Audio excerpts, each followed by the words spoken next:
Hello students, in this video we'll discuss chapter number 3, the American Civil War. बेटा जब war होता है तो दो कंट्रीज इन्वॉल्व होती हैं।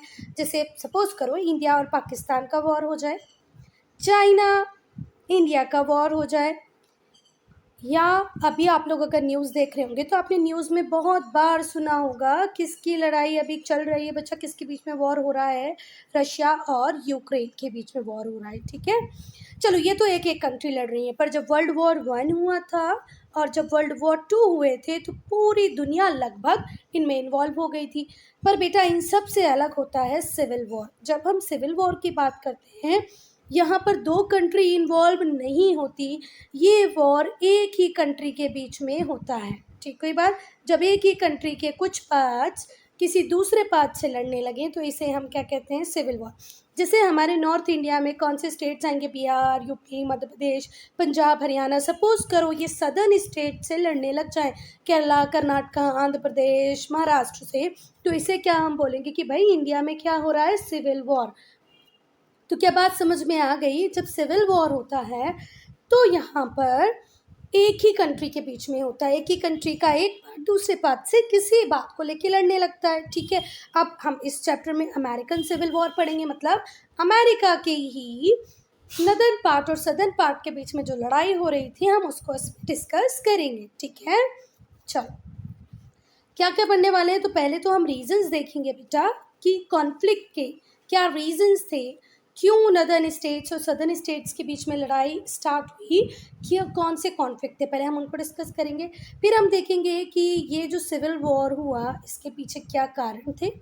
ठीक है बात, पहले हम कन्फ्लिक्ट की क्या इन दोनों के बीच में प्रॉब्लम्स थी वो डिस्कस करेंगे। फिर हम देखेंगे किस कारण से सिविल वॉर हो गया, और फिर हम मेजर इवेंट्स को डिस्कस करेंगे कि जब सिविल वॉर चल रहा था तो कौन कौन से मेजर इवेंट्स हो रहे थे। ठीक है बेटा, जब अमेरिका को इंडिपेंडेंस मिल गई, जब अमेरिका को इंडिपेंडेंस मिल गई तो अमेरिका में Republican and democratic form of government establish हुई। रिपब्लिकन का मतलब क्या होता है कि अमेरिका में क्या था, इलेक्टेड हेड। किसी भी कंट्री में जब इलेक्टेड हेड होता है, मतलब कंट्री की जो सुप्रीम पोजीशन, जो हेड वाली पोजीशन हो, वो इलेक्ट होके बने, तो उसे हम क्या कहते हैं, रिपब्लिकन। डेमोक्रेटिक मतलब one man one vote one value, मतलब इलेक्शंस हो, जनरल पब्लिक उसमें पार्ट ले और गवर्नमेंट बनाए। तो अमेरिका में कैसी गवर्नमेंट बनी, रिपब्लिकन और डेमोक्रेटिक गवर्नमेंट बनी। After 13 American colonies one their independence from England. कब बनी ये डेमोक्रेटिक और रिपब्लिकन गवर्नमेंट, जब अमेरिका को आज़ादी मिल गई। अमेरिका के ऊपर रूल कौन कर रहा था बच्चा, इंग्लैंड। ठीक है बात, जब 13 कॉलोनीज जो थी अमेरिका की उन्हें आज़ादी मिल गई, इंडिपेंडेंस मिल गई, किससे, इंग्लैंड से, तो वहाँ पर बनी रिपब्लिकन डेमोक्रेटिक गवर्नमेंट। अब जो डेमोक्रेटिक गवर्नमेंट होती है उसका मतलब होता है कि वो इक्वल ट्रीटमेंट देगी सारे सिटीजन्स को। ठीक है बात, पर ऐसा सच में सही नहीं था। अमेरिका में, अमेरिका में जितने भी इनहैबिटेंट्स थे, है ना, उन सबको इक्वल राइट्स नहीं मिल रहे थे, है ना। मतलब ये लाइन बोलने चाह रही है कि अमेरिका में जितने भी लोग रह रहे थे उन सबको इक्वल ट्रीटमेंट नहीं मिल रहा था। The slaves who toiled hard, toiled का मतलब होता है excessive work, extremely hard work. तो जो स्लेव्स थे, स्लेव्स का मतलब होता है बच्चा गुलाम। तो जो गुलाम लोग थे, जो स्लेव्स थे, उन्हें बहुत ज़्यादा हार्ड वर्क करना पड़ रहा था, एक्सेसिवली हार्ड, है ना, बहुत ही ज़्यादा हार्ड वर्क वो कर रहे थे। कहाँ पर, बिग प्लांटेशन में, जो कहाँ पर थे, सदर्न स्टेट्स ऑफ अमेरिका में। जैसे हम अमेरिका को डिवाइड कर दिए तो जो ऊपर वाला पार्ट होगा फिर सी बात है हम उसको नॉर्दर्न अमेरिका बोलेंगे, जो नीचे वाला पार्ट होगा उसे हम सदर्न अमेरिका बोलेंगे। तो सदर्न अमेरिका में जो गुलाम थे, जो स्लेव्स थे, उन्हें बहुत मेहनत करनी पड़ रही थी बच्चा। They were working excessively hard, very hard in big plantations, बड़े बड़े प्लांटेशंस थे। One not citizen and had no rights, वो सिटीजन नहीं थे, क्योंकि जो स्लेव्स होते हैं बच्चा वो सब्जेक्ट की तरह ट्रीट किए जाते हैं, उन्हें खरीदा और बेचा जाता है। सिटीजन्स को क्या हम खरीद और बेच सकते हैं, बिल्कुल नहीं। मतलब स्लेव्स तो सिटीजन भी नहीं थे, वो तो क्या थे, सब्जेक्ट्स थे, उनके पास अपने कोई राइट्स नहीं थे। It was based on their questions of slavery. अब देखो ये जो सिविल वॉर हुआ इसका जो main reason, one of the main reason है वो स्लेवरी ही था। क्या ही था, स्लेवरी ही था। It was based on this question, इसी क्वेश्चन पे, किसके क्वेश्चन पे, स्लेवरी के क्वेश्चन पे सिविल वॉर हुआ अमेरिका में। कब? 19th सेंचुरी में। आप लोगों को पता है 19th सेंचुरी हम किसको बोलते हैं? वो पीरियड जो 1801 से स्टार्ट होके 1900 पे ख़त्म होगा उसे हम क्या कहते हैं बच्चा? 19th century. तो क्या फर्स्ट पैराग्राफ आप लोगों को क्लियर है? फर्स्ट पैराग्राफ में ये बता रहे हैं कि जो अमेरिका की 13 कॉलोनीज थी उन्हें इंग्लैंड से आज़ादी मिली। आज़ादी मिलने के बाद उन्होंने Republican democratic form of government बनाया। देखो रिपब्लिकन में मतलब इलेक्टेड हेड होगा और डेमोक्रेसी में वन मैन वन वॉल्यूम, मतलब सबको इक्वल ट्रीटमेंट दिया जाएगा। पर ये इक्वल ट्रीटमेंट किसे नहीं दिया जा रहा था? स्लेव्स को। स्लेव से बहुत मेहनत करवाई जा रही थी, उन्हें सिटीजनशिप भी नहीं थी और वो सब्जेक्ट की तरह थे। तो इस स्लेवरी के क्वेश्चन पर ही अमेरिका में क्या स्टार्ट हो गया? Civil war. अब हम अमेरिकन सिविल वॉर को पढ़ेंगे जो कब से कब तक चलेगा? 1861 से 1865 चलेगा, मतलब 4 ईयर चलेगा। चलो 19th सेंचुरी क्या? वही पीरियड जो 1801 से स्टार्ट हो गया 1900 पे ख़त्म होगा। इस पर्टिकुलर टाइम में 19th सेंचुरी में जो USA था या यूनाइटेड स्टेट्स थे, इनका हमने वेस्टवर्ड एक्सपांशन लेना। वेस्टवर्ड एक्सपांशन का मतलब क्या होता है?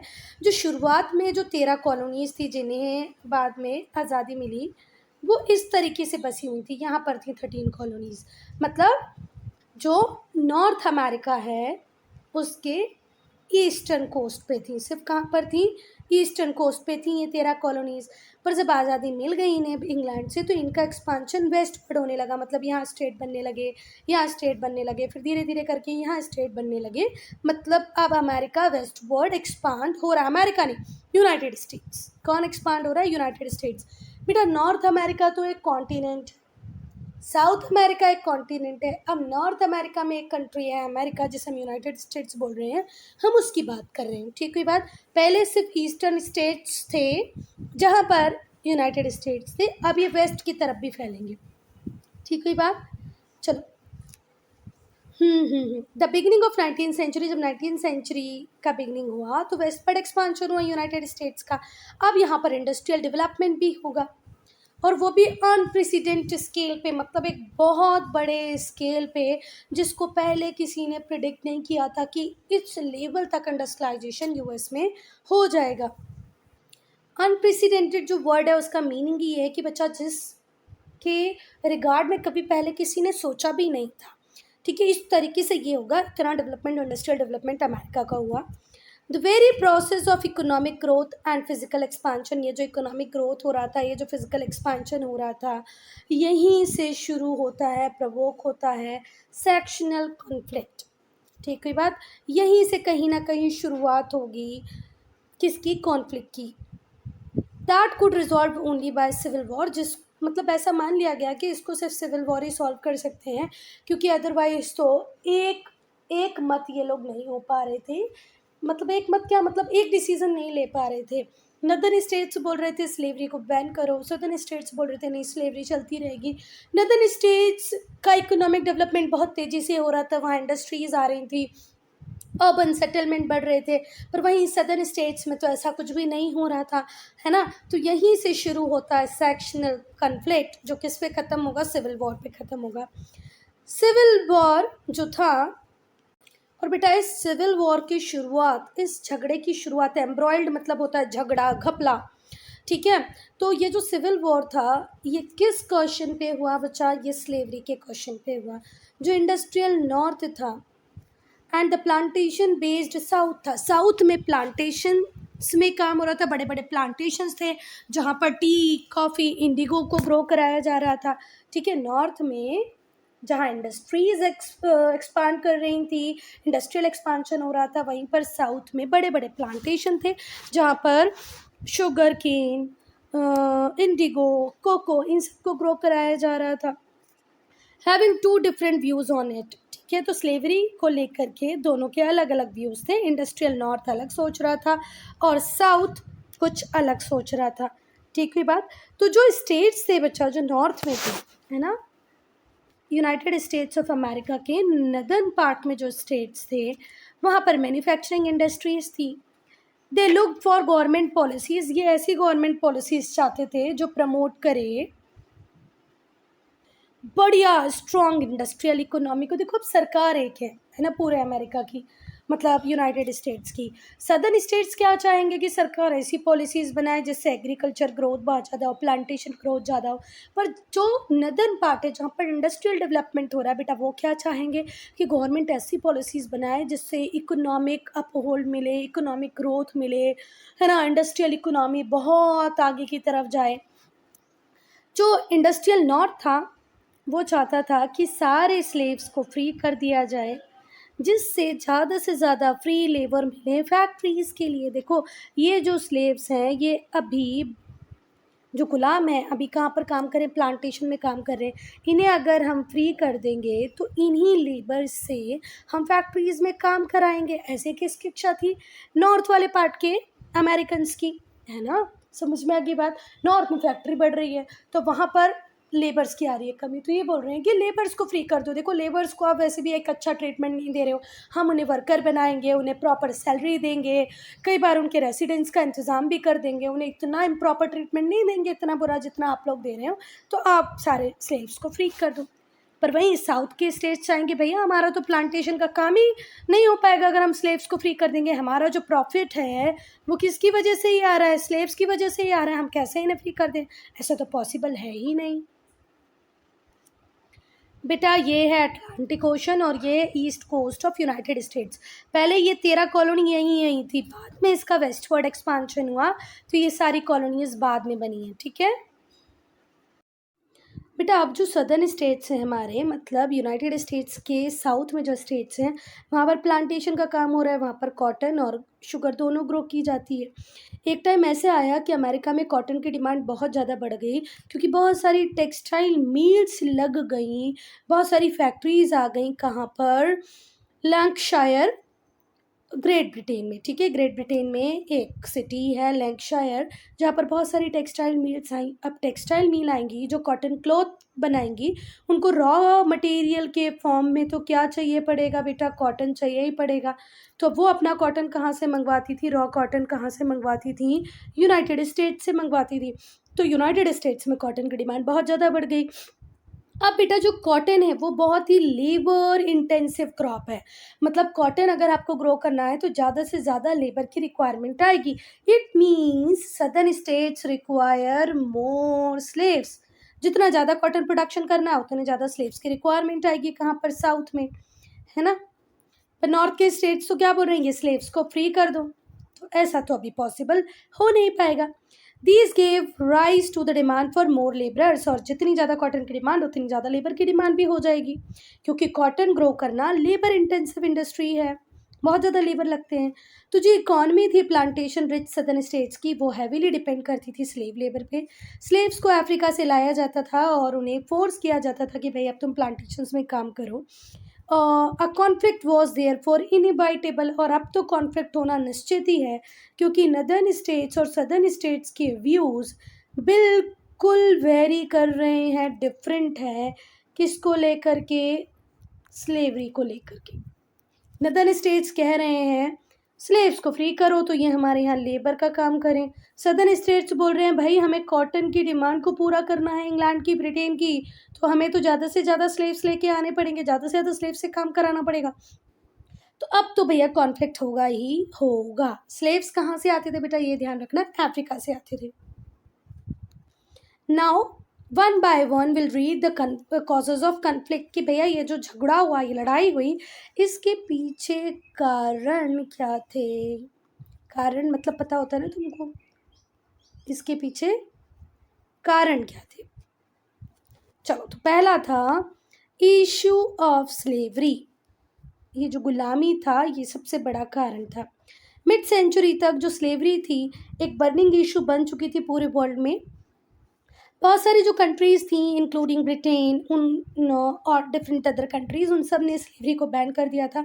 जो नदर्न स्टेट्स थे वो भी स्लेवरी को बैन कर चुके थे, पर जो सदर्न स्टेट्स से दूसरी तरफ जहाँ पर मेनली एग्रीकल्चर होता था उन्हें तो स्लेव्स ज़्यादा से ज़्यादा चाहिए थे, क्योंकि वो कॉटन में के प्लांटेशन में काम करवा रहे थे, शुगर प्लांटेशन में काम करवा रहे थे स्लेव से। तो बोलते भाई स्लेव्स को फ्री करना मतलब हमारी इकोनॉमी को हमें ज़ीरो बना लेना है। हमारे जितने भी प्रॉफिट्स आ रहे हैं, हम जो रॉ मटेरियल दुनिया भर को सप्लाई कर पा रहे हैं, इंग्लैंड को, नदर्न पार्ट को, वो किससे आ रहा है? स्लेव से ही आ रहा है। तो भैया शुगर प्लांटेशन भी लेबर इंटेंसिव है, कॉटन प्लांटेशन भी लेबर इंटेंसिव है, तो हम कहाँ से लाएंगे इतना लेबर अगर हम स्लेव्स को फ्री कर देंगे? हम ऐसा तो नहीं होंगे। दे रिक्वायर्ड मोर स्लेव, उन्हें ज़्यादा से ज़्यादा स्लेव चाहिए थे, which would be provided by the slaves. Abolish, हे भगवान, एबोलिशनिस्ट है ना, एबोलिशनिस्ट, एबोलिशन करना मतलब किसी चीज़ को ख़त्म करना, एबोलिशनिस्ट मतलब वो लोग जो ख़त्म करने के पक्ष में थे स्लेवरी को। चलो, तो जो नदनर्स थे, जो नदर्न स्टेट्स में रहने वाले लोग थे, उन्होंने स्लेवरी को एंड कर दिया था और वो चाहते थे कि सदर्न स्टेट्स भी स्लेवरी को बैन कर दे। इसीलिए जो नदर्न स्टेट्स के लोग थे उन्हें क्या कहा गया? एबोलिशनिस्ट। ठीक हुई बात, because they have abolished slavery and even they want ban on slavery in the southern states, that is why they were called abolitionist. जो publications the publication of two books I that time, उस time में 2 book आई जिनका बहुत ही गहरा प्रभाव पड़ा northern states पे। पहली बुक थी बच्चा हैरियट बिकर की, Harriet बिचर Schottky. Harriet बिचर Schottky book का नाम था अंकल टॉम्स कैबिन, जो कब आई? 1852 में आई। अंकल टॉम्स कैबिन लिखने वाले कौन थे? हैरियट बिचर स्टोक, जिन्होंने सेंटिमेंटल पोइट्री किया एक स्लेवरी को, कि स्लेवरी का बहुत ब्रूटल इम्पैक्ट होता है, जो लोग स्लेव्स बन के आते हैं उनकी लाइफ हेल बन जाती है। इस तरीके से उन्होंने इतना सेंटिमेंटल पोइट्री किया स्लेवरी को कि बहुत सारे लोगों की आंखें खुल गई और वो चाहते थे कि स्लेवरी बंद हो जाए। तो यहाँ पर 1 मार्क क्वेश्चन आने की बहुत ज़्यादा संभावना है कि पहला तो आ सकता है कि write down the 2 books name which came at the time of civil war, तो या before civil war which is on slaves, ऐसे करके कोई भी क्वेश्चन मैं पूछ सकती हूँ। तो पहली थी Harriet बिचर Schottky uncle Tom's cabin, जो आई 1852 में। दूसरी थी हिंटन रॉबिन हेल्पर्स की इम्पैंडिंग क्राइसिस ऑफ द साउथ, जो आई 1857 में। 5 साल का अंतर था, एक आई 1852 में, दूसरी आई 1857 में। जिस 1857 में जो बुक आई उसका नाम था इम्पैंडिंग क्राइसिस ऑफ द साउथ, लिखने वाली थी हिंटन रॉबिन हेल्पर्स। ठीक है, gives an effective argument that slavery was disastrous to the non-slave holding white majority in the South. इन्होंने भी बोला कि बहुत ही डिजास्ट्रस है स्लेवरी होना, स्लेवरी नहीं होना चाहिए। और सदर्न स्टेट्स में तो इस बुक को लेके बहुत स्ट्रॉन्ग रिएक्शन था। जैसे अभी हम लोग नहीं देखते इंडिया में कुछ बुक्स को लेके, कुछ मूवीज़ को लेके ऐसे बोलते हैं इस पे को सेंसर बोर्ड ने पास नहीं करना चाहिए था। फिर कई जगह बहुत ज़्यादा हुड़दंग होता है, प्रोटेस्ट होते हैं कि इस मूवी को ना दिखाया जाए, जैसे अभी आदि पुरुष के लिए हो रहा है सेम। तो जब ये बुक आई तो जो सदर्न स्टेट्स के जो लोग थे जिनकी इकोनॉमी में एक मेजर रोल प्ले करते थे स्लेव्स, उन्होंने इस बुक के लिए बहुत स्ट्रॉन्ग रिएक्शन दिया। तो पहली बुक है अंकल टॉम्स कैबिन, दूसरी बुक है impending crisis of the south. और ये दोनों ही बुक का एक इम्पॉर्टेंट रोल था स्लेवरी के मूवमेंट को और स्ट्रॉन्ग बनाने में। चलो, तो अब हम चेक पॉइंट करेंगे। फिर in the blanks, the issue of slavery, slavery के इशू पे ही हुआ अमेरिकन सिविल वॉर। जो नदर्न स्टेट्स थे वो चाहते थे कि स्लेवरी बैन हो जाए, इसलिए इन्हें क्या कहा गया? एबोलिशनिस्ट। क्या कहा गया? एबोलिशनिस्ट। जो सदर्न स्टेट्स थे उनमें थे लार्ज प्लांटेशंस। हैरियट बीचर की बुक का नाम था uncle Tom's cabin, uncle Tom's cabin. जो सदर्न स्टेट्स थे वो स्लेव्स को लेके आते थे अफ्रीका से। कहाँ से लाते थे बेटा? अफ्रीका से। तो फर्स्ट का आंसर है स्लेवरी, सेकंड का आंसर है एबोलिशनिस्ट, थर्ड का आंसर है प्लांटेशन, फोर्थ का आंसर है अंकल टॉम्स कैबिन और फिफ्थ का आंसर है अफ्रीका। ठीक है बात। The course of civil war, अब हम सिविल वॉर के कोर्स को देखेंगे। अब्राहम लिंकन सिलेक्शन, जब ये प्रॉब्लम बहुत ज़्यादा इंटेंस थी, नॉर्थर्नर्स और सदर्नर्स में कंटिन्यू ग्रो ही करती जा रही थी, तो यहाँ पर एक पॉलिटिकल डेवलपमेंट हुआ जिसने मैटर को और ज़्यादा बिगाड़ के रख दिया, वर्स कर दिया। जब मतलब नॉर्दर्न स्टेट्स और सदर्न स्टेट्स कंटिन्यू एक बात के ऊपर लड़ रहे हैं कि स्लेवरी बैन हो, स्लेवरी रहे, स्लेवरी बैन हो, स्लेवरी रहे, यहाँ पर मैटर्स और ज़्यादा वर्स हो गए because of one political development. और वो क्या था पॉलिटिकल डेवलपमेंट? अब्राहम लिंकन का इलेक्ट होना as a president. Republican party America में एक पार्टी रिपब्लिकन पार्टी, तो रिपब्लिकन पार्टी के अब्राहम लिंकन प्रेसिडेंट बन गए 1860 में। और बहुत ज़ोर शोर से ये स्लेवरी को बैन करने की बात करते थे। कौन? Abraham Lincoln. ठीक है बात। तो रिपब्लिकन पार्टी के अब्राहम लिंकन 1860 में अमेरिका के प्रेसिडेंट बन गए, है ना। Therefore the southern states demanded secession. और इसी बात को लेके जो सदर्न स्टेट्स है, अब सदर्न स्टेट्स को एक डर लग रहा है। देखो बेटा, पूरे कंट्री में एक ही प्रेसिडेंट है, वो है Abraham Lincoln. Abraham Lincoln slavery के बिल्कुल एंटी हैं, एंटी स्लेवरी बातें करते हैं, स्लेवरी को बैन करने की बातें करते हैं। तो सदर्न स्टेट्स कह रहे हैं भाई अब तो हम सेसीड हो जाएंगे, टूट कर अलग हो जाएंगे, क्योंकि हमारा काम तो स्लेवरी के बिना चल ही नहीं पाएगा ना। तो अब अब्राहम लिंकन प्रेसिडेंट है, ये तो हमारे ऊपर जोर जबरदस्ती करेंगे और स्लेवरी को बैन करने की बात करेंगे, तो बेटर टू सेसीड। तो भैया हम तो सेसीड, सेसेशन मतलब टूट के अलग हो जाना, सेसेशन का मतलब होता है। बेटा हमारे यहाँ प्राइम मिनिस्टर प्रेसिडेंट का टर्म होता है 5 ईयर, वहीं पर अगर हम यूएसए की बात करें तो वहाँ पर टर्म होता है 4 ईयर। प्रेसिडेंट का टर्म कितना होता है? 4 ईयर। तो कब से कब तक प्रेसिडेंट रहे अब्राहम लिंकन? 1861 से 1865 तक। ठीक है। कब इलेक्शन इन्होंने जीता? 1860s में इलेक्शन जीता और 1861 से 65 तक इन्होंने रूल किया।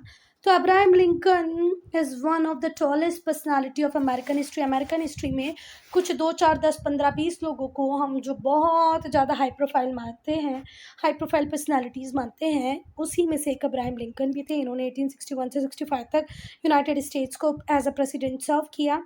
और इसी टाइम में हुआ अमेरिकन सिविल वॉर। इनका असैसिनेशन हो जाता है 1865 में। 1865 में एक सदर्न स्टेट्स का एक व्यक्ति जो इस फैसले से खुश नहीं था जो अब्राहम लिंकन ने दिया स्लेवरी को बैन करने के, वो उनको असैसिनेट कर देता है।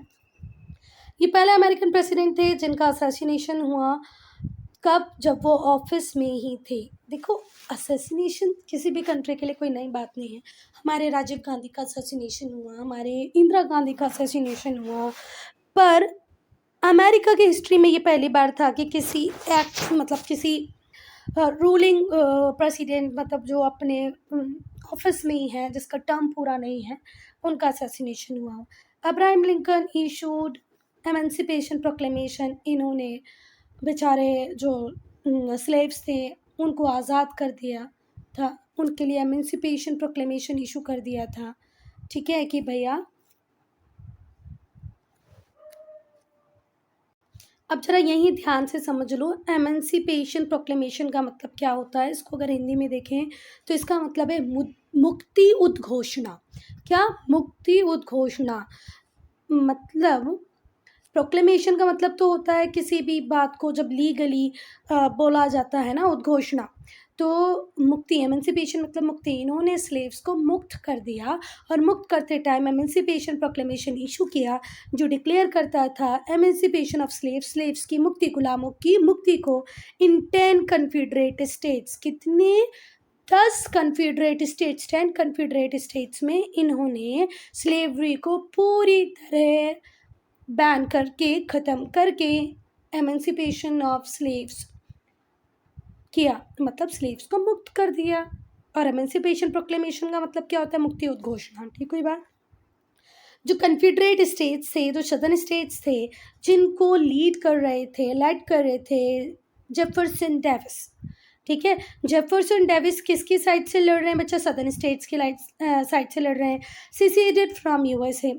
तो जो कन्फेडरेट स्टेट थे, जहाँ जो 10 कन्फेडरेट स्टेट थे, अब्राहम लिंकन ने स्लेवरी को बैन किया, एमेंसिपेशन प्रोक्लेमेशन इशू किया। इसके बदले में जो जेफरसन डेविस थे उन्होंने बोला हम अलग हो जाएंगे। उन्होंने कन्फेडरेट स्टेट्स बना लिया। डेविस उनके प्रेसिडेंट बन गए। कौन? Jefferson Davis. जो कन्फेडरेट स्टेट्स थे उनके अंदर था Alabama, Arkansas, Florida, Georgia, Louisiana, Mississippi, North Carolina, South Carolina, इस क्या है, इसका प्रोनाउंसिएशन क्या है? Tennessee, Texas, Virginia. इसका प्रोनाउंसिएशन एक बार गूगल पे देख लेना तुम लोग। टेनेसी, टेक्सास, वर्जीनिया, इतने स्टेट्स थे जहाँ से स्लेवरी को बैन करने का बोला अब्राहम लिंकन ने। तो जेफरसन डेविस ने अलग कन्फेडरेट स्टेट बना लिया। अब जो नदर्न स्टेट्स थे उनको लेड कर रहे थे अब्राहम लिंकन, अपोज इस प्लान का उन्होंने अपोज किया कि भैया ऐसे कैसे ससीड हो जाओगे आप, ये तो अनलॉफुल है। जब यूनाइटेड स्टेट्स बने थे तो हमने इस बात की बात थोड़ी ना की थी कि छोटे छोटे इश्यूज़ को लेके आप अलग हो जाओगे। वो इश्यूज़ जो कहीं ना कहीं इकोनॉमिक डेवलपमेंट में हेल्प करेंगे, जो कंट्री की रेपुटेशन को वर्ल्ड वाइड और बढ़ाएंगे, आप उन इश्यूज़ पे अलग हो जाओगे, ये तो गलत बात है, तो अनलॉफुल है। On this issue the civil war broke out, और इसी वजह से सिविल वॉर अब सिविल वॉर। एमेंसिपेशन प्रोक्लेमेशन में हिंदी पहले ही बता चुकी हूँ, मुक्ति मुक्ति उद्घोषणा। 1863 में जब प्रेसिडेंट लिंकन ने एमेंसिपेशन प्रोक्लेमेशन डिक्लेयर किया, स्लेवरी को इलीगल बताया, इलीगल मतलब जो लीगल नहीं है। कहाँ पर? सदर्न स्टेट्स में कहा कि भैया आप तो स्लेवरी इलीगल है, आपको ये बिल्कुल भी नहीं करना है, सारे स्लेव्स को फ्री कर दो, उन्हें मुक्त कर दो। इससे वॉर और इंटेंसिफाई हो गया। The war continued up to 1865, और ये वॉर 1865 तक चला और एंड हुआ with the defeat of southern forces. Finally जीते अब्राहम लिंकन। सदर्न स्टेट्स की हार हुई, पर बेटा सदर्न स्टेट्स की हार बहुत ज़्यादा ईजी नहीं थी, इन्होंने भी डट के मुकाबला किया, फाइनली हार गए। और फाइनली फिर स्लेवरी कंप्लीटली वाइप्ड आउट हो गई यूनाइटेड स्टेट्स से, मतलब पूरी तरह ख़त्म हो गई। And also the eminent division of the country was avoided, और यूनाइटेड स्टेट्स का डिवीजन भी नहीं हुआ, क्योंकि सेसेशन से ही तो अब्राहम लिंकन को गुस्सा आया भैया कि यार ये कैसे तुम सेसीड कर जाओगे, तो अनलॉफुल है। इतनी छोटी छोटी बातों को लेके अगर यूनाइटेड स्टेट्स टूटने लग गया तो यूनाइटेड स्टेट्स का तो एग्जिस्टेंस कभी रहेगा ही नहीं, तो ये भी बात खत्म हो गई। अब हम करेंगे बैटल ऑफ गेटिसबर्ग। जो अमेरिकन सिविल वॉर था वो ब्लडीएस्ट वॉर था पूरी की पूरी अमेरिकन हिस्ट्री में। अमेरिका में जितने भी अगर वॉर अब तक लड़े होंगे, सबसे ज़्यादा खून खराबा अमेरिकन सिविल वॉर में ही हुआ। It resulted in the loss of more than 60 lakh lives. 6 lakh 6 lakh लोग मर गए, पूरी जगह डिस्ट्रक्शन ही डिस्ट्रक्शन था। जो मोस्ट इंटेंसिव वॉर हुआ वो था बैटल ऑफ गेटिसबर्ग, जो जुलाई 1863 में हुआ। लगभग 50,000 सोल्जर्स 3 दिन में मारे गए। 50,000 सोल्जर्स से भी ज़्यादा, more than 50,000 soldier died in 3 days। 3 दिन में 50,000 लोगों का मरना बेटा बड़ी बात है, कोई छोटी बात नहीं है, ठीक है। तो बैटल ऑफ गेटिसबर्ग कब हुआ? 1863 में। इसमें सिर्फ 3 दिन में 50,000 सोल्जर्स की डेथ हो जाती है। कितने? 50,000। कंक्लूजन क्या निकला सिविल वॉर का? कंक्लूजन ये निकला, अब नदर्न स्टेट्स जीते हैं तो कंक्लूजन क्या निकलेगा कि स्लेवरी बैन रहेगी। दूसरा कंक्लूजन, आप सेसीड नहीं हो सकते, आपको यूएसए के साथ ही रहना है। चलो, the factors that led the victory of Northern over the Southern states were the superior resources of the Northern and the leadership of Abraham Lincoln। अगर कोई पूछे कि नदर्न स्टेट्स क्यों जीत पाए भैया, तो क्यों जीत पाए? क्योंकि इनके पास बेटर रिसोर्सेज थे। देखो, इंडस्ट्रियलाइजेशन में आप मॉडर्न वेपन्स वगैरह बना सकते हो, सदर्न स्टेट्स में तो इंडस्ट्रियलाइजेशन नहीं था, वो तो एग्रीकल्चर बेस्ड इकॉनमी थी। तो पहला तो जीतने का कारण ये था कि नदर्न स्टेट्स में इंडस्ट्रियलाइजेशन था, ठीक है। दूसरा, अब्राहम लिंकन की लीडरशिप बहुत अच्छी थी। तो जब बैटल ऑफ गेटिसबर्ग ओवर हुआ तो लिंकन ने अनाउंस कर दिया abolition of slavery from the southern states, और एक स्पीच दी कहाँ पर? गेटिसबर्ग में, जिसे गेटिसबर्ग एड्रेस के नाम से जाना जा सकता है। It is one of the finest speeches given ever. जितनी स्पीचेस दी हैं उन सब में से एक बहुत ही अच्छी स्पीच है गेटिसबर्ग एड्रेस, जिसमें लिंकन ने स्ट्रेस किया है कि जो ग्रेट अमेरिकन है वो प्लेज ले लें for the freedom, for the survival of the nation. हर व्यक्ति कोशिश करेगा यूनाइटेड स्टेट्स हमेशा फ्री रहे, कंटिन्यू रहे, बीच बीच में छोटे छोटे स्टेट्स टूट के ना जाएं। जो अमेरिकन सिविल वॉर था वो एबलिश करने में बहुत ज़्यादा सक्सेसफुल हुआ है। एक ह्यूमन प्रैक्टिस जिसे हम बोलते हैं स्लेवरी। अरे, लोगों को खरीदना बेचना कौन सी ह्यूमन प्रैक्टिस थी? तो गलती से ख़त्म होना ही था, जो कि वर्ल्ड में एग्जिस्ट कर रही थी। and also show to the world the horrors that modern warfare can cause। और ये 3 दिन में 50,000 सैनिक का मर जाना, 4 साल में 6 लाख लोगों का मर जाना, ये पूरे वर्ल्ड को ये भी दिखाता है कि भैया अगर वॉरफेयर होगा, लड़ाई होगी, युद्ध होगा, तो लॉस दोनों साइड से होगा। And the introduction of new weaponry and the war techniques, और जो नदर्न स्टेट से उन्होंने नए नए वेपन्स बनाए, है ना, वॉर टेक्निक्स का यूज़ किया, ये भी वर्ल्ड को देखने को मिल गई। So students, I'm ending this video here. Only if you have any doubt, any problem, to write in comment section.